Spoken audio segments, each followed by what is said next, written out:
എന്തുകൊണ്ടെന്ന് അറിയാൻ പറ്റും. അവര് അങ്ങനെ റിലേഷന് പോവാതിരിക്കുക. ഹലോ ഗായ്സ് പറയുന്നില്ലേ? Hello guys. അപ്പോൾ ഗൈസ് ഇന്ന് ഞങ്ങളുടെ ഫസ്റ്റ് യൂട്യൂബ് ചാനലിലെ വീഡിയോ ആണ്. അപ്പോൾ ഞങ്ങൾ ഫസ്റ്റ് Q&A വ്ളോഗാണ് ഫസ്റ്റ് തന്നെ ഞങ്ങൾ ചെയ്യാൻ പോണേ. അല്ല, ഞങ്ങൾ ആദ്യം ഇൻസ്റ്റാഗ്രാമിൽ കുറേ ക്വസ്റ്റ്യൻ ഇട്ടായിരുന്നു. അപ്പോൾ അതിനകത്ത് എല്ലാം കയറി വന്നിരിക്കുന്നത് ഞങ്ങളുടെ ലവ് സ്റ്റോറി പറയണമെന്നാണ്. അപ്പോൾ ഞങ്ങൾ ആ ലവ് സ്റ്റോറിയാണ് കണ്ടന്റായിട്ട് ചെയ്യാൻ പോകുന്നത്. അപ്പോൾ എല്ലാവർക്കും ഞങ്ങൾ ഇൻസ്റ്റാഗ്രാമിൽ പോൾ ഇട്ടപ്പം കൂടുതലും ആ ലവ് സ്റ്റോറി വേണമെന്ന് പറഞ്ഞുകൊണ്ട് ഇന്ന് ഞങ്ങളുടെ ഹിന്ദു മുസ്ലിം ലവ് സ്റ്റോറിയാണ് ഞങ്ങൾ ഇന്ന് പറയുന്നത്. വീഡിയോ ഇട്ടാൽ എല്ലാവരും വന്ന് ചോദിക്കുന്നത് ഞങ്ങളുടെ ലവ് സ്റ്റോറി ഒന്ന് പറയാവോ എന്നൊക്കെ ചോദിച്ചോണ്ടാ. അപ്പോൾ ഞങ്ങളുടെ സ്റ്റോറി പറയാം. വായോ. ഹലോ ഗൈസ്, അപ്പോൾ ഞങ്ങൾ ആദ്യമായിട്ട് കണ്ടുമുട്ടുന്നത് ഇൻസ്റ്റാഗ്രാം വഴി തന്നെയാണ്. അതെ ഞങ്ങൾ എന്നാ പറയണ്ടേ, ഒരു നിമിത്തമായിട്ട് കണ്ടുമുട്ടിയാണ്. എനിക്ക് ഇങ്ങോട്ട് മെസ്സേജ് അയച്ചു വന്നതാണ്. ഞാൻ അങ്ങോട്ടാണ് അവന് മെസ്സേജ് ഇട്ടത്. അവൻ ഇങ്ങോട്ട് മെസ്സേജ് അയച്ചിട്ടില്ല. ഞാൻ അവന് അങ്ങോട്ട് മെസ്സേജ് ഇട്ട് ചെന്നത്. ആദ്യമൊക്കെ ആള് ഞാൻ മിണ്ടത്തില്ല. ആദ്യമൊക്കെ ഞാൻ വലിയ ഷോ കാണിച്ചു. അതെ, അവൻ ഷോ ഒക്കെ കാണിച്ചത്. എന്റെ മെസ്സേജ് ഒന്നും സീൻ പോലും ചെയ്യത്തില്ലായിരുന്നു. പിന്നെ ഞാൻ ലൈവ് ഇടുമ്പോഴൊക്കെ എന്റെ ലൈവ് വന്ന് അവന്റെ ലൈവിൽ വന്നിട്ട് ഇവനെ ഞാനിങ്ങനെ അവനെയൊക്കെ വിളിക്കുമായിരുന്നു. അപ്പൊ അങ്ങനെ ഒന്ന് ലൈവിൽ വന്ന് വിളിക്കുമ്പോ അപ്പൊ ഇവന്റെ ഒരു കൂട്ടുകാരനുണ്ട് നിച്ചൂസ് എന്ന് പറഞ്ഞിട്ട്. അപ്പം ഇവനോട് കാണിച്ചു കൊടുത്തത്. ഇവനോട് മിണ്ടുന്നതിന് മുന്നേ ഫസ്റ്റ് ഞാൻ അവനായിരുന്നു മെസ്സേജ് ഇട്ടുകൊണ്ടിരുന്നത്. അപ്പൊ അന്നേരം അവനായിരുന്നു എന്റെ ഫ്രണ്ട്. അപ്പം അവനോട് മെസ്സേജ് ഇട്ട് അങ്ങനെ കുറെ സംസാരിച്ചപ്പോ എന്നോട് അവൻ പറഞ്ഞ് ഞങ്ങളുടെ ചങ്ങനാശ്ശേരിയിൽ കോഴിയണ്ണനുണ്ടെന്ന് പറഞ്ഞു. അങ്ങനെ കോഴിയണ്ണൻ ആരാന്ന് ചോദിച്ചപ്പോ എനിക്ക് അവനിങ്ങനെ പ്രൊഫൈല് അയച്ചു തന്നു. ഇവന്റെ അപ്പം അവന്റെ പ്രൊഫൈല് അയച്ചു തന്നപ്പം ഞാനങ്ങനെ പ്രൊഫൈല് കയറി നോക്കിയപ്പം ഇവന്റെ കണ്ട്. അപ്പൊ എനിക്കങ്ങനെ ഫസ്റ്റ് കണ്ടപ്പോ തന്നെ എനിക്ക് ക്രഷ് അടിച്ചു. എന്റെ ഫോട്ടോ ഒന്നുമില്ല, എന്റെ ബൈക്ക് കണ്ടിട്ടൊന്നുമല്ല, അവനെ കണ്ടിട്ട് തന്നെ എനിക്ക് ക്രഷ് അടിച്ച്. എന്നിട്ട് പിന്നെ തൊട്ട് ഞാൻ അവന്റെ വീഡിയോസ് എല്ലാം ഇങ്ങനെ ഫുള്ള് എല്ലാ വീഡിയോസും കാണും. സ്ക്രോൾ ചെയ്തിട്ട് എല്ലാത്തിനും ലൈക്ക് ഇടും. അവസാനം തുടക്കം മുതലുള്ള വീഡിയോസിനെല്ലാം ലൈക്ക് ഇട്ട് അങ്ങനെ പിന്നെ ഞാൻ അങ്ങനെ കണ്ടപ്പോൾ ഒന്ന് മിണ്ടാ കൊള്ളാമെന്ന് തോന്നി. അങ്ങനെ ഞാൻ അവനെ അങ്ങോട്ട് മെസ്സേജ് ഇട്ട്. ആദ്യമൊക്കെ ഭയങ്കര ആട കളിച്ചൊക്കെ അവൻ നിന്ന് മെസ്സേജ് ഒന്നും സീനാക്കത്തില്ലായിരുന്നു. വേറൊന്നും കൊണ്ടല്ല, എനിക്ക് ഇഷ്ടം പോലെ മെസ്സേജ് വരുമായിരുന്നു. അപ്പം നമ്മളത് കാണത്തില്ല. അങ്ങനെ ലാസ്റ്റ് വന്നപ്പം അവന് ഞാൻ മെസ്സേജ് ഇട്ട് അവൻ മൈൻഡ് ചെയ്യാതൊക്കെ വന്നു. പിന്നെ കുറെ കഴിഞ്ഞപ്പോൾ ഞങ്ങൾ പിന്നെ മിണ്ടിയും പറഞ്ഞു. പിന്നെ ലാസ്റ്റ് ഞാൻ തന്നെയാണ് അവനെ അങ്ങോട്ട് പ്രപ്പോസ് ചെയ്തത്. എനിക്ക് അവന് ഇഷ്ടമാണെന്ന് പറഞ്ഞത് ഞാൻ തന്നെയാണ്. ഞാനാണ് അവനെ ഇഷ്ടമാണ്. ഡിസംബർ 28, 2024. അപ്പോൾ അന്നാണ് ഞാൻ ഇഷ്ടമാണ് അവനോട് പറയുന്നത്. അത്ര മതി. ഞങ്ങൾ പിന്നെ ചാറ്റിങ്ങും കോളിങ്ങും ഒക്കെ ആയി. പിന്നെ രാത്രി 1 മണി വരെയൊക്കെ വിളിക്കുമായിരുന്നു. അതെ, അപ്പം ഇങ്ങനെ എൻ്റെ ഫോണൊക്കെ ഇങ്ങനെ അപ്പം രാത്രി എൻ്റെ ഫോൺ ഇങ്ങനെ മേടിച്ചു. ഉമ്മച്ചി എൻ്റെ ഫോൺ മേടിച്ചു വയ്ക്കും. അന്നേരം എൻ്റെ മൂത്ത ഇത്താ വീട്ടിലുണ്ട്. അപ്പം അവളിങ്ങനെ ഉറങ്ങുമായിരിക്കും. അപ്പൊ ഇവനെ കട്ടെടുത്ത് വിളിക്കുകയൊക്കെ ചെയ്യുമ്പോൾ അതെ, ഇവനെ വിളിക്കണമല്ലോ. ഇവനെ വിളിക്കണമല്ലോ. അന്നേരം ചിലപ്പോൾ ഞാൻ ഒരു 12 മണി വരെ എനിക്ക് ഫോൺ കിട്ടുള്ളൂ. അപ്പോൾ അസൈൻമെന്റ് എഴുതുന്നുള്ള പേരിൽ അസൈൻമെന്റും എഴുതും, ആ കൂട്ടത്തിൽ ഇവന് മെസ്സേജ് ഇടുകയും ചെയ്യും. പക്ഷെ അത് കഴിഞ്ഞ് കഴിഞ്ഞാൽ പിന്നെ വിളിക്കണമല്ലോ. എനിക്ക് വിളിക്കാൻ പറ്റാത്തതാണ്. പിന്നെ രാത്രി ആ ഒരു ടൈമിൽ അവളുടെ ഫോണ് അവൾ ഉറങ്ങുന്ന സമയത്ത് അവൾ കാണാതെ അവളുടെ ഫോണിന് അവളുടെ ഫിംഗർ പ്രിന്റ് വെച്ച് വിളിക്കുമായിരുന്നു. പിന്നെ എന്താന്ന് വെച്ചാൽ ഞങ്ങൾ കല്യാണം കഴിക്കണമെന്നുള്ള തീരുമാനം എത്തിപ്പെട്ട് ഇവളെ വേറെ കെട്ടിക്കാൻ വേണ്ടി ഇരിക്കുകയായിരുന്നു. അതെ, വീട്ടുകാര് വേറെ കെട്ടിക്കാന്നൊക്കെ ഉള്ള ഇത് വന്നപ്പോ അപ്പോഴാണ് ഞങ്ങള് ഓർത്ത അന്ന് കല്യാണം കഴിക്കാന്നൊക്കെ വെച്ച് ഞങ്ങൾ ഒരു ഹിന്ദു മുസ്ലിം മാരേജ് ആയത് കാരണം സമ്മതിക്കത്തില്ലെന്നറിയാം. പക്ഷെ അപ്പം ഞങ്ങളുടെ മാർച്ച് 5-ാം തീയതി കല്യാണം. അപ്പം ഞാൻ 1-ാം തീയതി തന്നെ അമ്പലത്തിൽ പോയി എല്ലാം സെറ്റാക്കി, കല്യാണം എല്ലാം പറഞ്ഞ് സെറ്റാക്കി. അപ്പം ഞങ്ങളിവിടെ ഒരു അമ്പലം ഉണ്ടായിരുന്നു. അപ്പോൾ അവിടെ കാസ്റ്റ് ഒന്നും വിഷയമല്ല. അപ്പൊ 5-ാം തീയതി ഇവിടെ സ്കൂളിൽ പോകുന്ന പോലെ ഞാൻ ജോലിക്ക് പോകുന്ന പോലെ വീട്ടിൽ നിന്ന് ഇറങ്ങി. തലേന്ന് അന്ന് വിദ്യാഭ്യാസ ബന്ധാന്ന് പറഞ്ഞ് എന്റെ കോളേജിൽ അന്ന് സത്യം പറഞ്ഞ അന്ന് അവധിയായിരുന്നു, ബന്ധായിരുന്നു. ഇവരുടെ വീട്ടുകാരും അത് ഓർത്തില്ല. അപ്പൊ ഞാൻ സ്കൂളിൽ അല്ല അങ്ങനെയല്ല, വിദ്യാഭ്യാസ ബന്ധാന്ന് പറഞ്ഞിട്ട് ആദ്യം ഒരു ഇതിട്ടിരുന്ന് ഒരു മെസ്സേജ് ഇട്ടിരുന്നു. വിദ്യാഭ്യാസ ബന്ധാന്ന് പറഞ്ഞ എന്റെ ഗ്രൂപ്പ് ഇട്ടിരുന്ന്. ഇട്ട് കഴിഞ്ഞപ്പോൾ രാവിലെ ആയപ്പോൾ അത് മാറ്റി, വിദ്യാഭ്യാസ ബന്ധം മാറ്റി വെച്ചെന്നുള്ള മെസ്സേജ് വന്നപ്പോൾ ഞാൻ ആ മാറ്റി വെച്ചെന്നുള്ള മെസ്സേജ് ഡിലീറ്റ് ആക്കി കളഞ്ഞിട്ട് ഇന്ന് വിദ്യാഭ്യാസ ബന്ധം ആയതുകൊണ്ട് ഇന്ന് കോളേജുകൾക്കെല്ലാം അവധിയാന്നുള്ള മെസ്സേജ് മാത്രമാണ് കിടപ്പുള്ളായിരുന്നു. അപ്പം അതിന് തലേന്ന് തന്നെ ഞാൻ താലിയും പൂവും കാര്യങ്ങളെല്ലാം മേടിച്ച് എൻ്റെ വീടിൻ്റെ തലേണ്ണയുടെ അടി ഞാൻ ഒളിപ്പിച്ച് വെച്ചായിരുന്നു ഡ്രസ്സൊക്കെ. എന്നിട്ട് നൈസായിട്ട് ഞാൻ മാർച്ച് 5-ാം തീയതി ഞാൻ പോയി ഇവളുടെ വീടിൻ്റെ അങ്ങോട്ട് പോയി. അപ്പൊ ഇവള് യൂണിഫോമിലാണ് ആദ്യം വന്നത്. പിന്നെ യൂണിഫോമിന്റെ അടിയിൽ ഞാൻ കളർ ഡ്രസ് ഇട്ടിരുന്നു. പിന്നെ അവിടെ ഞങ്ങൾ മാറി. എന്നിട്ട് പകുതിയപ്പോ കൂട്ടുകാരൊക്കെ വന്ന് ഞങ്ങൾ നേരെ അമ്പലത്തിലോട്ട് വിട്ട്. അമ്പലത്തോട് വിട്ട് ഒരു 10 മണിയൊക്കെ ആയപ്പോൾ ഞങ്ങളുടെ കല്യാണം കഴിഞ്ഞ്. ആദ്യമൊക്കെ ഒരു പേടി ഉണ്ടായിരുന്നു എങ്ങനെയായിരിക്കും. എനിക്ക് ഇവന് പേടിയില്ലായിരുന്നു, എനിക്ക് നല്ല പേടി ഉണ്ടായിരുന്നു. ഞാൻ ആദ്യമായിട്ട് ഇങ്ങനെ വീട്ടിൽ നമുക്ക് ഇങ്ങനെ ഇറങ്ങുമ്പോൾ നമുക്കൊരു പേടി കാണും. അപ്പം ഇങ്ങനെ വീട്ടിൽ നിന്ന് പേടിച്ചാണ് ഞാൻ, കാരണം ആൾക്കാരൊക്കെ കാണുമോ എന്നുള്ളൊരു പേടിയിലാണ് ഞാൻ ഇറങ്ങി ഇവൻ്റെ കൂടെ പോയി, മുഖമൊക്കെ മറച്ച് ഇവൻ്റെ കൂടെ പോയി. എനിക്ക് അവിടെ കല്യാണം കഴിയുന്ന വരെയും എനിക്ക് ടെൻഷനായിരുന്നു. പക്ഷെ എന്തോ ഭാഗ്യത്തിന് കല്യാണം കഴിയുന്നവരെ ആരും വിളിച്ചില്ല. കല്യാണം കഴിഞ്ഞിട്ടാണ് കല്യാണം കഴിഞ്ഞ് ഒരു ഞങ്ങൾ എന്നെ കഴുത്ത താലി കെട്ടി ഒരു 5 മിനിറ്റ് കഴിഞ്ഞപ്പോൾ ഇവർ ഉമ്മച്ചി വിളിച്ച്. അപ്പോൾ ഞങ്ങൾ പറഞ്ഞ് ഏതായാലും വീട്ടിൽ പറയണം, ഇതിൽ കേസ് കൊടുത്തു കഴിഞ്ഞാൽ ഇതിന് മുന്നേ ഒരു സംഭവം ഉണ്ടായിട്ടുണ്ട്. ഇവള് ഒരു ദിവസം എന്നെ വിളിച്ചിട്ട് എന്നെ വീട്ടിൽ നിന്ന് എന്തോ ഈ ഒരു കാര്യം പറഞ്ഞ് ഇറക്കി വിട്ടെന്ന് പറഞ്ഞു. അപ്പം ഞാൻ ഇവിടെ വിളിച്ചുകൊണ്ട് ഒരു 4 മണി വരെ ഞങ്ങൾ വേറെ സ്ഥലത്ത് ഇങ്ങനെ ചുമ്മാ കൂട്ടുകാരുടെ വീട്ടിലും ഇങ്ങനെയൊക്കെ പോയി നിൽക്കുമായിരുന്നു. അപ്പം എൻ്റെ വീട്ടിൽ ഞാൻ വിളിച്ച് പറഞ്ഞു ഇതുപോലെ ഇറങ്ങി വന്ന്. അപ്പം എന്താ ചെയ്യേണ്ടതെന്നൊക്കെ ചോദിച്ചു. അപ്പം അവർക്ക് എതിർപ്പായിരുന്നു. അപ്പം ഇവരുടെ ഉമ്മച്ചി കൊണ്ട് കേസ് കൊടുത്ത്, ഉമ്മ കൊണ്ട് കേസ് കൊടുത്തപ്പം എന്നാ പറയണ്ടേ, ഞങ്ങളെ വിളിച്ച്. അപ്പം അല്ലെങ്കിൽ ഞങ്ങൾ ഓൾറെഡി പോലീസ് സ്റ്റേഷനിലോട്ട് പോവുക. 5 മണിയൊക്കെ ആയപ്പം പോലീസ് സ്റ്റേഷനിൽ ഞങ്ങൾ പോവുക. അപ്പം വിളിച്ച് പറഞ്ഞ് അവിടെ വെച്ച് കുറേ സീനൊക്കെ ഉണ്ടായി. ഇപ്പം ഇവളോട് കുറേ പറഞ്ഞ്, അറിയാലോ പെണ്ണിൻ്റെ പക്ഷേ നിൽക്കത്തുള്ളൂ പോലീസുകാരൊക്കെ, നമ്മളോടൊന്നും പറഞ്ഞൊന്നും അവര്. പക്ഷെ മാക്സിമം ഞങ്ങളെ ഇങ്ങനെ പിടിച്ചപ്പോൾ അവർ മാക്സിമം ഇവനെ എന്നെ തമ്മിൽ തിരിക്കാൻ വേണ്ടി കുറേ നോക്കിയായിരുന്നു. അതായത് അവനെ പറ്റി കുറ്റം എൻ്റെ അടുത്തും എന്നെ പറ്റിയുള്ള കുറ്റം അവൻ്റെ അടുത്തും പോയിട്ട് പറഞ്ഞങ്ങോട്ടും. പക്ഷെ ഞങ്ങൾക്ക് രണ്ടുപേർക്കും അങ്ങോട്ടും ഇങ്ങോട്ടും അറിയാവുന്നതുകൊണ്ട് ഞങ്ങളത് വിശ്വസിച്ചില്ല. ഞാൻ രണ്ടുപേരും അങ്ങോട്ടും ഇങ്ങോട്ടും ആ ഒരു സെയിം മൈൻഡിൽ തന്നെ നിന്നു. അപ്പം ഇവൻ എനിക്ക് അപ്പോൾ ആ ഒരു ടൈം അങ്ങനെ പിടിച്ചു കഴിഞ്ഞപ്പോൾ പിന്നെ എൻ്റെ വീട്ടിലായി. പിന്നെ എനിക്ക് ഇവനായിട്ട് കണക്ഷൻ ഇല്ല, ഒരു കോണ്ടാക്റ്റും ഇല്ല. അപ്പം ഇവളുടെ ചേച്ചിയാണെങ്കിലും മെസ്സേജ് ഒക്കെ ഇടുന്നുണ്ടായിരുന്നു. അപ്പം നമുക്ക് ആരെ നടത്തില്ല, ഇവള് ചാറ്റ് ചെയ്യുന്ന പോലെയാണ് എന്നോട് ചാറ്റ് ചെയ്തോണ്ടിരുന്നത്. എൻ്റെ രണ്ടാമത്തെ ചേച്ചി ഇവന് മെസ്സേജ് ഇടുന്നത്. അപ്പോൾ ഞാൻ ചാറ്റ് ചെയ്യുന്നുള്ള രീതിയിൽ ഇവന് മെസ്സേജ് ഇടും. പക്ഷെ എനിക്ക് എങ്ങനെയെങ്കിലും ഇവനോട് പറയണല്ലോ. ഇപ്പം ഇവന് വിചാരിക്കുമോ അല്ലെ ഞാൻ അവനെ തേച്ചിട്ട് പോയി എന്ന് ഇവൻ വിചാരിക്കും. അപ്പോൾ എനിക്ക് ആ ഒരു ടെൻഷൻ ആദ്യമൊക്കെ കുറേ ഉണ്ടായിരുന്നു. അങ്ങനെ വന്നപ്പം എൻ്റെ പപ്പ എപ്പോഴും ഞങ്ങളുടെ തൊട്ട് പുറകിലായിട്ട് വീട്ടിൽ ഒരു ചേച്ചി ഉണ്ട്, എനിക്ക് അറിയുന്ന ചേച്ചിയാണ്. അപ്പം എനിക്ക് ആ ചേച്ചിയായിട്ട് ഞാൻ നല്ല കണക്ഷൻ ഉണ്ടായിരുന്നതാണ്. പുള്ളിക്കാരിയുടെ അടുത്ത് പോയിട്ട് പുള്ളിക്കാരിയുടെ നിന്ന് ഫോൺ മേടിച്ച് ഞാൻ ഇവനെ ഒന്ന് വിളിച്ചോട്ടെ, എനിക്കിങ്ങനെ ഒരാൾ ഇഷ്ടമാണ്, വിളിച്ചോട്ടെ എന്ന് ചോദിച്ചു. അങ്ങനെ പുള്ളിക്കാരിക്ക് ഫോൺ തന്നു. ഞാൻ ഇവനെ വിളിച്ച് കാര്യം പറഞ്ഞു, ഇന്ന പോലെയാണ് കാരണം എൻ്റെ ഫോൺ മേടിച്ച്. ആ ലാസ്റ്റ് ആ പുള്ളിക്കാരി തന്നെ എനിക്കിട്ട് വാര പണിഞ്ഞ്. പുള്ളിക്കാരി ആദ്യമൊക്കെ സപ്പോർട്ടാണെങ്കിലും പിന്നെ ഈ പിടിച്ചടയ്ക്ക് എന്നോട് ഒരു 8 മണി തൊട്ട് രാവിലെ 8 മണി തൊട്ട് 5 മണി വരെ കോളിങ് എന്നിട്ട് ഇങ്ങനെ പറഞ്ഞുകൊണ്ടിരിക്കുക, പിന്തിരിപ്പിക്കാൻ നോക്കിക്കൊണ്ടിരിക്കുക. ഒന്നെങ്കിൽ ഇവർ ഉമ്മ പറഞ്ഞിട്ടായിരിക്കും, നമുക്കറിയില്ല, ഇവർ വീട്ടുകാർ പറഞ്ഞിട്ടായിരിക്കും. പക്ഷേ സപ്പോർട്ട് ചെയ്ത പല ആൾക്കാരും പകുതിയായപ്പോൾ ഇട്ടേച്ച് പോയി. പിന്നെ ഞങ്ങൾ രണ്ടും ഒറ്റയ്ക്കായിരുന്നു. പിന്നെ ഞങ്ങൾ ഇതുപോലെ രണ്ടും കൽപ്പിച്ച് കല്യാണം കഴിഞ്ഞ് കല്യാണം കഴിഞ്ഞാൽ ഇവൻ എനിക്ക് അങ്ങനെ ഞാൻ വീട്ടിൽ അങ്ങനെ ഇരുന്നത് കാരണം എനിക്ക് ഇവനുമായിട്ട് കോണ്ടാക്ട് ഇല്ലാത്തതാണ്. അങ്ങനെ ആ പുള്ളിക്കാരുടെ ഫോണിൽ നിന്ന് വിളിച്ച് പറഞ്ഞുകൊണ്ട് ഇവൻ എനിക്കൊരു ഫോൺ കൊണ്ട് തന്ന്. ആ ഫോണും പോയി, ഒരു ഫോൺ കൊണ്ട് തന്ന്. ആ ഫോണ് OnePlus ഒരു ഫോണായിരുന്നു. അപ്പോൾ ആ ഫോൺ എനിക്ക് കൊണ്ട് തന്ന്. അപ്പോൾ എൻ്റെ ഫോൺ മേടിച്ച് ആ സമയത്ത് നല്ല വില 10,000-40,000 രൂപ വില വരുന്നൊരു ഫോണായിരുന്നു. അപ്പം ആ ഫോൺ ഞാൻ എൻ്റെ റൂമിൻ്റെ എയർ ഹോളിനകത്ത് വെച്ചേക്കുമായിരുന്നു. എന്നിട്ട് ആ എയർ ഹോളിൽ തുണി വെച്ചിങ്ങനെ മൂടി വയ്ക്കുന്നത്.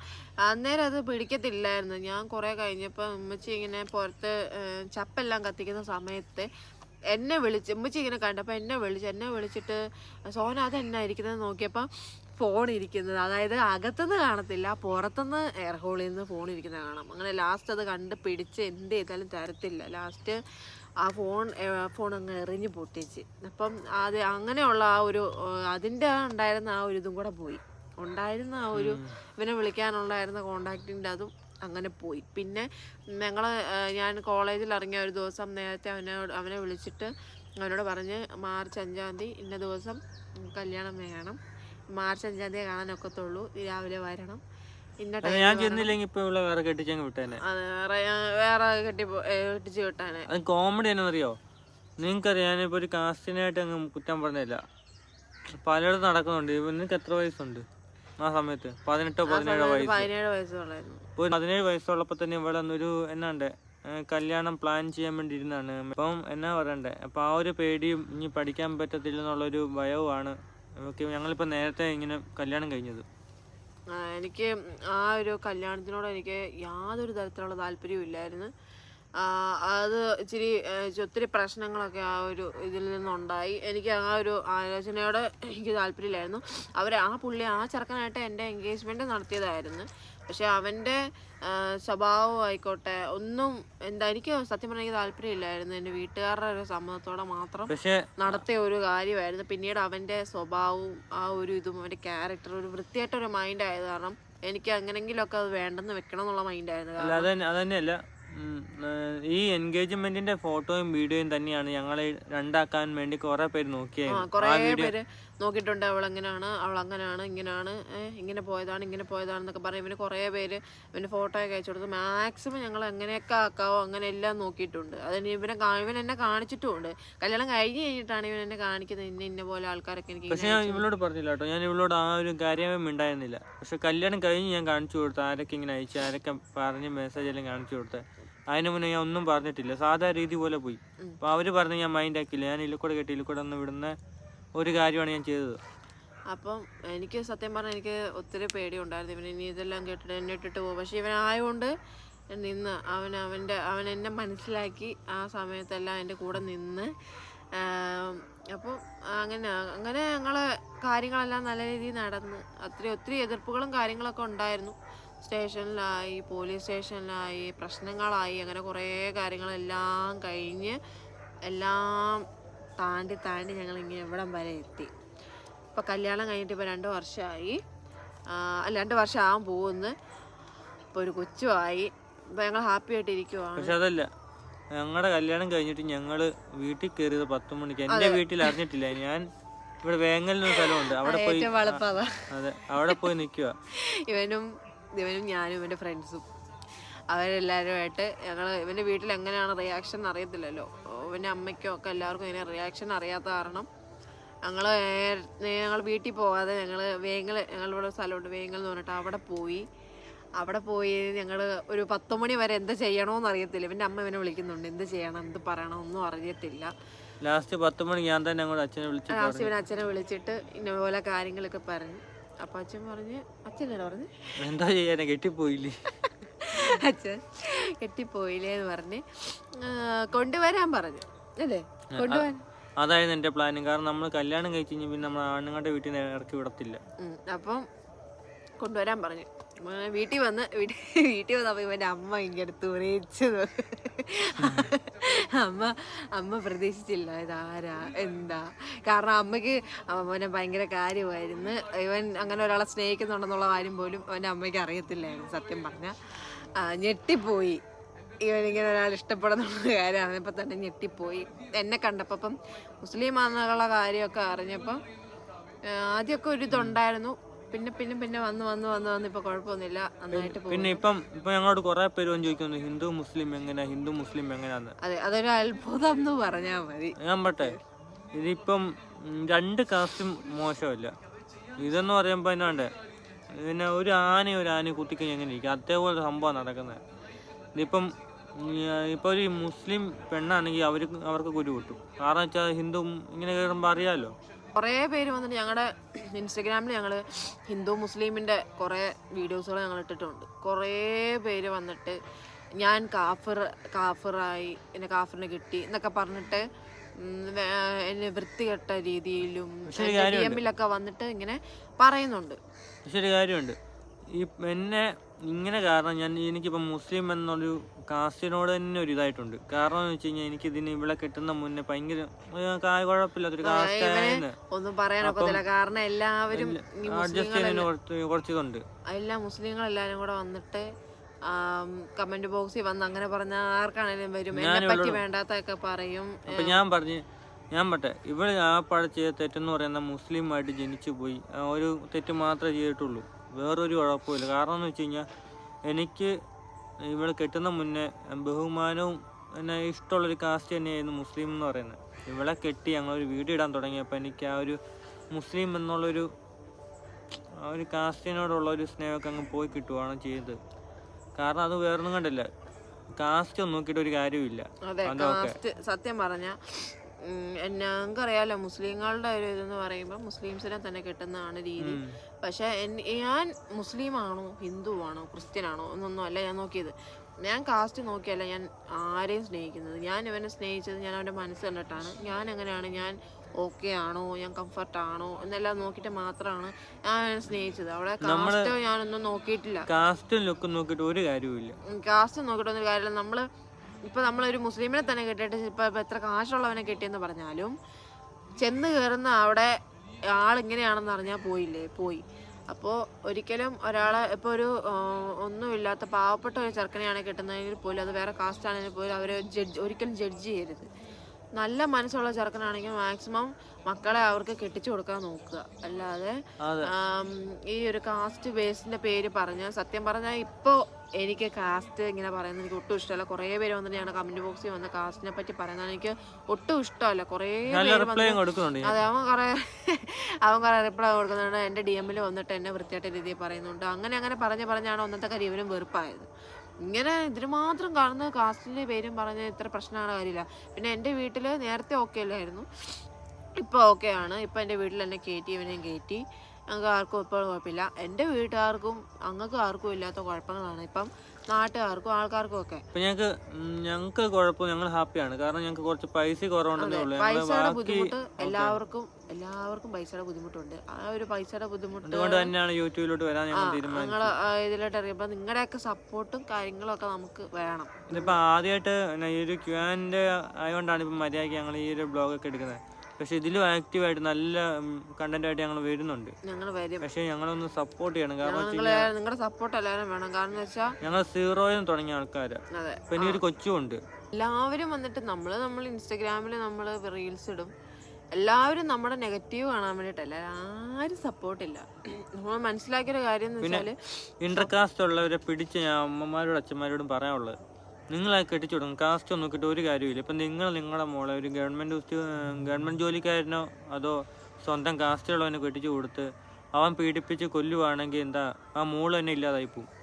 ആ സമയത്ത് സ്നേഹിക്കുന്ന ഒരുത്തിന് അത് ഏത് കാസ്റ്റ് ആയാലും ഉണ്ടെങ്കിൽ നിങ്ങളുടെ കൺമുമ്പിൽ കൂടെ ജീവിക്കുമെങ്കിലും ചെയ്യും. അങ്ങനെയൊക്കെ ഇങ്ങനെ ഇരിക്കുമ്പോഴാണ് ഞങ്ങളുടെ ലൈഫിലൂടെ അപ്പോൾ ഞങ്ങൾക്ക് ഇങ്ങനെ സങ്കടപ്പെട്ടിരിക്കുന്ന ആ ഒരു അവസ്ഥയും കാര്യങ്ങളും ഞങ്ങളുടെ ബുദ്ധിമുട്ടുകളുടെ ഇടയ്ക്കാണ് നമ്മുടെ നമ്മുടെ ലൈഫിലൂടെ പ്രവേശനം. സത്യം ഞങ്ങള് ഇവള് പ്രഗ്നന്റ് ആണെന്ന് ഞങ്ങൾ അറിഞ്ഞേ ഇല്ല. സത്യം പറഞ്ഞാൽ അയിനു ഇങ്ങനെ വരുമെന്നോ ഒന്നും ഞങ്ങൾ പ്രതീക്ഷിച്ചൊരു കാര്യമേ അല്ല. ഞങ്ങള് ഓരോ ദിവസം ഇവക്ക് മേലെ വയറുവേദനയും കാര്യങ്ങളൊക്കെ. അപ്പൊ ഞങ്ങൾ ഒട്ടും പ്രതീക്ഷിക്കുന്നില്ല കേട്ടോ. ഞങ്ങളപ്പം ചെത്തിപ്പുഴ ആശുപത്രിയിലോട്ട് പോയി. അപ്പം ഞങ്ങൾ ആദ്യം ഓർത്തു ഗ്യാസിൻ്റെ ഒക്കെ ആയിരിക്കും എന്നൊക്കെ പറഞ്ഞുകൊണ്ട് ഇങ്ങനെ ഇപ്പോൾ ഓട്ടോയിലാണ് പോകുന്നത്. അവിടെ ചെന്നപ്പോൾ എന്നോട് പറയുക പ്രഗ്നൻ്റ് ആണ്. അയ്യോ, ആ സമയത്ത് സത്യം ഷോക്കല്ലേ. പിന്നെ കൊതിയായി അങ്ങോട്ട്. കാരണം വെച്ചാൽ നമ്മൾ പ്രതീക്ഷിക്കാതിരിക്കുമല്ലേ. അന്നേരം അവിടെ ചെത്തിപ്പുഴ പോയപ്പോൾ എനിക്കൊരു സിസ്റ്റ് ഉണ്ടെന്ന് അറിയാൻ പറ്റും. അവര് പറഞ്ഞായിരുന്നു. എനിക്കൊരു 5 സെന്റിമീറ്ററിൽ ഒരു സിസ്റ്റ് ഉണ്ട് എന്ന് അവര് പറഞ്ഞു. ഓവറിയിലായിട്ട് ഉണ്ട്. ആദ്യം അവര് യൂട്രസിലാന്ന് കേട്ടോ പറഞ്ഞത്. യൂട്രസില് സിസ്റ്റ് ഉണ്ടെന്ന് പറഞ്ഞിട്ടാണ് അവിടെ പോയി കാണിച്ചത്. ഞങ്ങൾ പോയി ചെക്കപ്പ് ചെയ്തപ്പം അത് യൂട്രസിനകത്തല്ല, മറ്റേ ഓവറിക്കകത്താണ്. അത് ആ ഹോസ്പിറ്റലിലല്ല, വേറൊരു ഹോസ്പിറ്റലിൽ, സഞ്ജീവനി എന്ന് പറഞ്ഞ ഹോസ്പിറ്റലിൽ പോയിട്ട് അവിടെ പോയി നോക്കിപ്പിച്ചപ്പോൾ അവർ പറഞ്ഞു ഓവറിക്കകത്താണ്, 7 സെന്റിമീറ്ററിലുണ്ടെന്ന് പറഞ്ഞു. അപ്പോൾ അത് സത്യം പറഞ്ഞാൽ അതിനും ഉള്ളതുകൊണ്ടാണ് ഈ സ്കാനിങ് ചെയ്തത് പോലും. അപ്പോൾ അവനില്ലായിരുന്നെങ്കിൽ എനിക്ക് ഈ സിസ്റ്റം ഉണ്ടെന്ന കാര്യം പോലും അറിയത്തില്ലായിരുന്നു. അപ്പോൾ ഞങ്ങൾ ഈ പ്രഗ്നന്റിന് മുന്നേ ഞങ്ങൾ ഇൻസ്റ്റാഗ്രാം റീച്ച് ആയിട്ട് വന്നായിരുന്നു. പിന്നെ അതുപോലെ ഞങ്ങൾ അത് അന്ന് ബൈക്ക് റണ്ണിങ് വീഡിയോസും ബൈക്ക് കപ്പിൾ വീഡിയോസും അങ്ങനെയുള്ള ആ ഒരു റേഞ്ചിൽ വീഡിയോസ് ആയിരുന്നു എടുത്തുകൊണ്ടിരുന്നത്. അന്നേരം ഞാൻ പ്രഗ്നന്റ് ആയിരുന്നപ്പോൾ പിന്നെ എനിക്ക് ബൈക്കിൽ കയറാൻ ഒക്കാത്ത കാരണം അത് അവിടെ നിന്ന് സ്റ്റോപ്പ് ആയിപ്പോയി. പിന്നെ 9 മാസമൊക്കെ കഴിഞ്ഞ് പിന്നെ കൊച്ചുണ്ടായി കഴിഞ്ഞ് ഇപ്പോഴാണ് ഞങ്ങൾ വീണ്ടും ഒന്ന് ആക്റ്റീവ് ആയി തുടങ്ങി. പക്ഷെ പ്രതീക്ഷിച്ചതിനേക്കാൾ റീച്ച് കൂടുന്നുണ്ട്. നേരത്തെ റീച്ച് കൂടുന്നുണ്ട്. അത് തന്നെയല്ല, ഞങ്ങളെ നേരത്തെ ഇഷ്ടപ്പെട്ടവരൊന്നും ഇപ്പൊ ഇല്ല. കാരണം ഞങ്ങളെ ഫ്രണ്ട്സിനെല്ലാം കുശുമ്പാണ്. നമുക്ക് കാണുമ്പോ അറിയാം, നല്ലോണം കുശുമ്പായി. അവർക്ക് എന്താ പറയാ, ഈ ലൈക്ക് കാണുമ്പോ അവർക്ക് അങ്ങോട്ട് പിടിക്കുന്നില്ല. സത്യം പറഞ്ഞാൽ നമുക്ക് അറിയാവുന്നവർ ലൈക്ക് ഇടുന്നേക്കാൾ കൂടുതൽ നമ്മുടെ സ്ട്രേഞ്ചേഴ്സ് ആണ് ലൈക്ക് ഇടുന്നത് കൂടുതലും. ആരും നമുക്ക് ഒരു സപ്പോർട്ടും ഇല്ലെന്ന് നമുക്ക് രണ്ടുപേർക്കും അങ്ങോട്ട് മനസ്സിലായി. ഞങ്ങൾ പോൾ ഇട്ടപ്പോഴാണെങ്കിൽ നമുക്കത് മനസ്സിലായി. മാത്രമല്ല നമ്മുടെ ഒരു സ്റ്റോറി ഇട്ടാലും നമുക്കത് മനസ്സിലായി. ആരും ഒരു സപ്പോർട്ടും അങ്ങോട്ടും ഇങ്ങോട്ടും ഇല്ല. എല്ലാവരും അവരവരുടെ രീതിയിൽ അങ്ങനെ നിൽക്കുന്നതേ ഉള്ളൂ. പക്ഷെ സപ്പോർട്ട് ചെയ്യുന്നവർക്ക് വേണ്ടിയായിട്ട് ഞങ്ങൾ തരുന്നൊരു വീഡിയോ ആണിത്. അപ്പം എന്താ പറയുക, നീ കൂടുതൽ സപ്പോർട്ട് ചെയ്യുക. നമ്മൾ നല്ല കണ്ടന്റ് ഒക്കെ ആയിട്ട് വരുന്നതാണ്. ആദ്യത്തെ ഒരു വീഡിയോ ആണ്. അപ്പം ലവ് സ്റ്റോറിയും കുറേ നാളായിട്ട് ലവ് സ്റ്റോറി ഇടാവോന്ന് എല്ലാവരും ചോദിക്കുന്നതുകൊണ്ടാണ് ഞങ്ങളുടെ ലവ് സ്റ്റോറി ഇട്ടത്. 2 ഇന്റർകാസ്റ്റ് ഹിന്ദു മുസ്ലിം തമ്മിൽ നടക്കണമെന്നുണ്ടെങ്കിൽ 2 പേരും ഒരുപോലെ ഉറച്ചു നിന്നാൽ മാത്രമേ ഒന്നിക്കാൻ പറ്റത്തുള്ളൂ. ഒരാൾ മാത്രം ആലോചിച്ചിട്ട് ഒരു കാര്യവും ഇല്ല. 2 പേരും ഉറച്ച് തീരുമാനത്തിൽ നിന്ന് ഒന്നിക്കാൻ നോക്കിയാൽ മാത്രമേ നിങ്ങൾ 2 പേരുടെ റിലേഷൻ മുന്നോട്ട് പോവുള്ളൂ. ഒരാൾ പറയുന്നത് പിന്മാറിയാൽ തീർന്നു, പിന്നെ അവിടെ റിലേഷൻ ഇല്ല. മാക്സിമം നിങ്ങൾക്ക് ആ ആളെ കെട്ടാൻ പറ്റുമെന്ന് ഉറപ്പുണ്ടെങ്കിൽ മാത്രം റിലേഷൻ മുന്നോട്ട് കണ്ടിന്യൂ ചെയ്യുക. ഇല്ലെങ്കിൽ അങ്ങനെ റിലേഷന് പോകാതിരിക്കുക. ഒരാളെ വിഷമിപ്പിക്കുന്ന രീതിയിലോ സങ്കടപ്പെടുത്തുന്ന രീതിയിലോ ഒന്നും ചെയ്യാതിരിക്കുക. ഞങ്ങൾക്ക് 2 പേർക്കാണ് ഞങ്ങൾക്ക് ദൈവം വിധിച്ചത്. അതുകൊണ്ട് ഞങ്ങൾ 2 പേരും ഒന്നായി. ഇതുവരെ ഒരു കുഴപ്പങ്ങളൊന്നുമില്ല, ഹാപ്പി ആയിട്ട് ജീവിക്കുന്നു. നമ്മൾ പറഞ്ഞ പോലെ പൈസയുടെ കുറച്ച് പ്രശ്നങ്ങളുള്ളൂ, അത് മാറിക്കഴിഞ്ഞാൽ ഞങ്ങൾ ഓക്കെയാണ്. ഞാനിപ്പോൾ തന്നെ അയിനൂന് പോയി മേലെ ഇരിക്കുക. ഞങ്ങൾ ആശുപത്രി പോയിട്ട് വന്നിട്ടാണ് ഇപ്പം വീഡിയോ എടുക്കുന്നത്. ഇപ്പം എൻ്റെ കോലം തന്നെ കാണുമ്പോൾ അറിയാം, ഇവളുടെ കോലം തന്നെ കാണുമ്പോൾ അറിയാം. അപ്പം അതുകൊണ്ടാണ് ഞങ്ങൾ ഒട്ടും ഒരു ഇതില്ലാത്ത പോലെ. പിന്നെ പുതിയൊരു വീഡിയോ ഞങ്ങൾ ഇതിനേക്കാളും ആക്റ്റീവായിട്ട് വരും. കാരണം അയിനൂന് മേലാത്തതുകൊണ്ട് നമുക്കൊരു ഇത് സങ്കടം പോലെയൊക്കെയുണ്ട്. കാരണം അവൻ കരയുമ്പോഴേ ഞങ്ങൾക്ക് ഇഷ്ടമല്ല. ഭയങ്കര കരച്ചിലും കാര്യങ്ങളൊക്കെ ആയതാണ് എനിക്ക് ഇഷ്ടമല്ല, നമുക്ക് ഒരു ബുദ്ധിമുട്ടും കാര്യങ്ങളും. അപ്പം അതുകൊണ്ടാണ് ഒരു ആക്റ്റീവ് അല്ലാത്തൊരു വീഡിയോ എടുക്കുന്നത്. അമ്മയുടെ അടുത്ത് ഏൽപ്പിച്ചിട്ടാണ് ഇപ്പം ഞങ്ങൾ വന്നേക്കുന്നത്. അപ്പം നമ്മളിനിയും ഞങ്ങളെ സപ്പോർട്ട് ചെയ്യുക, അതേ ഞങ്ങൾക്ക് പറയാനുള്ളൂ. അപ്പോൾ നിങ്ങളെ എല്ലാ തരത്തിലുള്ള കണ്ടന്റ് ഞങ്ങൾ ട്രാവൽ വ്ലോഗ് ആയിക്കോട്ടെ, ഡേ ഇൻ മൈ ലൈഫ് ആയിക്കോട്ടെ, എല്ലാം ഇവനെന്നെ മേക്കപ്പ് ചെയ്യുന്നു, ഞാൻ ഇവനെ മേക്കപ്പ് ചെയ്യുന്നു. എനിക്ക് പിന്നെ ജോലിയുണ്ട്. ആ ജോലി കഴിഞ്ഞ് വരുമ്പോൾ 7 മണി 8 മണിയൊക്കെ ആവും. അതാണ് ഒരു കുഴപ്പം. അപ്പം നമുക്ക് ഡെയിലി ഇടുന്നതിനൊരു ടാസ്ക് ആവും. അപ്പം എന്നാലും വൈകിട്ട് നമ്മൾ ചെയ്യുന്നതായിരിക്കും. വൈകിട്ടുള്ള സമയത്ത് ഞങ്ങൾ റീൽ ചെയ്യുമ്പോഴും വൈകിട്ടാണ് ഞങ്ങൾ നൈറ്റാണ് ഞങ്ങളുടെ റീൽസ് ഇടുന്നത്. നമ്മളുള്ള സമയത്ത് നമ്മൾ ആ 12:30 ടൈമിൽ, നൈറ്റ് 12:30 ടൈമിലാണ് നമ്മൾ നമ്മുടെ ഇൻസ്റ്റാഗ്രാമിൽ റീൽസ് ഒക്കെ ഇടുന്നത്. നമ്മൾ ചെയ്യുന്നത്. അപ്പം നമ്മൾ ഇത്രയും റീൽസിൽ വ്യൂസ് കയറുമെന്നോ ലൈക്ക് കയറുമെന്നോ ഒന്നും നമ്മൾ വിചാരിച്ചില്ല. നമ്മൾ ആദ്യം ഒരു കപ്പിൾ വീഡിയോ ഇതുപോലെ ഇട്ടപ്പം അത് ജസ്റ്റ് ഒന്ന് വ്യൂസ് കയറി നല്ല ഒരു 14.9K ഒക്കെ കയറി കഴിഞ്ഞപ്പോൾ ഞങ്ങൾ ആലോചിച്ചെന്നാൽ ഇങ്ങനെ നൈറ്റ് നമുക്കൊരു കപ്പിൾ വീഡിയോ അടുത്ത് ഒന്നുകൂടെ ഇട്ട് നോക്കാം, കയറുമോ നോക്കാന്ന് വെച്ചാൽ അടുത്ത് വിട്ടപ്പം അത് 32K ആയി. അപ്പൊ ഞങ്ങൾ കണ്ടിന്യൂ ചെയ്താണ് ഞാനോട് പറയാം. പിന്നെ അങ്ങനെ കണ്ടിന്യൂ ചെയ്ത് അങ്ങനെ 100K ഗിഫ്റ്റും കിട്ടി. അത് ഞങ്ങൾക്ക് ഇൻസ്റ്റയിൽ നിന്ന് ഇപ്പൊ ഒരു പ്രൊമോഷൻ കിട്ടി. 2 പ്രൊമോഷൻ കൂടെ കിടപ്പുണ്ട്. അത് പൈസക്കല്ല, അവര് ഹാമ്പർ ബൊക്കെ ഒരു ക്രാഫ്റ്റിന്റെ ആൾക്കാരാണ്. അവർക്കും ബുദ്ധിമുട്ടുണ്ടെന്ന് അവർ ആദ്യമേ പറഞ്ഞു. പൈസക്കൊക്കെ ആയിട്ട് അവർ ആദ്യമേ തുടങ്ങിയ ഒരു അക്കൗണ്ടാണ്. അപ്പം അവർക്ക് ആദ്യമേ പൈസ ചെലവാക്കിയിട്ട് അവരുടേതായ ഒരു ബഡ്ജറ്റ് വരും എന്നോട് പറഞ്ഞ്. ആ ഒരു ബഡ്ജറ്റിൽ ഞാൻ നിങ്ങൾക്ക് ചെയ്തു തരാം, ഫ്രീ ആയിട്ട് വന്നിട്ട് അവരുടെ അക്കൗണ്ടിൻ്റെ ഇതിന് വേണ്ടിയിട്ട് റീച്ച്. അപ്പം ഞാൻ പറഞ്ഞു ഓക്കെ, കുഴപ്പമൊന്നുമില്ല, നമുക്ക് ചെയ്യാം, കുഴപ്പമൊന്നുമില്ല നമ്മൾ പറഞ്ഞു. അപ്പോൾ ചെയ്യുന്നത് നമുക്കൊരു കുഴപ്പമില്ല. അപ്പോൾ അങ്ങനെയെങ്കിലും ഒരു അക്കൗണ്ടൊക്കെ റീച്ച് ആയിക്കോട്ടെ. അപ്പം നമ്മൾ ഇത്രയും വരെ ഒന്നും എത്തുമെന്ന് പ്രതീക്ഷിച്ചില്ല. ഇനിയും അത് നിങ്ങളുടെ സപ്പോർട്ട് കൊണ്ടാണ് നമുക്ക് ഇത്രയും വ്യൂസും ഉള്ളതുകൊണ്ടാണ് നമുക്ക് പ്രൊമോഷൻ വരെ കിട്ടിയത്. ഇനിയും നിങ്ങളുടെ സപ്പോർട്ടുകൾ ഉണ്ടെങ്കിലേ ഉള്ളൂ ഇനിയും ഞങ്ങൾ മുന്നോട്ട് പോകത്തുള്ളൂ, ഇനിയും പ്രൊമോഷൻ കിട്ടത്തുള്ളൂ. അപ്പം ഇനി ഞങ്ങൾ എത്ര പേര് വന്ന് നെഗറ്റീവ് പറഞ്ഞാലും ഇപ്പോൾ കുഴപ്പമില്ല. ഇതിൻ്റെ അടി വന്നിനി ഞങ്ങളെ ഹിന്ദു മുസ്ലിമിൻ്റെ അതാണെന്നും പറഞ്ഞ് കമൻറ്റ് അങ്ങനെയാണ് ഇങ്ങനെയാണ് കാഫറാണെന്നൊക്കെ വന്ന് കമൻറ്റ് ഇടുന്നത്. എനിക്ക് ഒന്നേ പറയാനുള്ളൂ, നിങ്ങൾ വന്ന് കമൻറ്റ് ഇട്ടിട്ട് പോയാലും ഞങ്ങൾക്ക് ഒരു കുഴപ്പമില്ല, ഞങ്ങൾ തളരില്ല. ഞങ്ങൾ രണ്ടും കൽപ്പിച്ചിറങ്ങിയാണ് ഞങ്ങൾ മുന്നോട്ട് പോകാൻ വേണ്ടിയാണ് തീരുമാനിച്ചേക്കുന്നത്. പിന്നെന്താ, എത്ര നെഗറ്റീവ് വന്നിട്ടാലും ഞങ്ങൾ തളരത്തില്ല, എത്ര ട്രോളുകൾ വന്നിട്ടാലും കുഴപ്പമില്ല. അതൊന്നും നമ്മുടെ ലൈഫിൽ വിഷയമുള്ള കാര്യമല്ല. നമ്മളെ താത്തി പറഞ്ഞവരെയും തള്ളി പറഞ്ഞവരുടെ മുന്നിൽ നമുക്ക് ജീവിച്ച് കാണിച്ചു കൊടുക്കണം. അപ്പൊ ഞാൻ നോക്കിയിട്ട് ജോലി കിട്ടും, ഒരു ഇതും കിട്ടുന്നില്ല.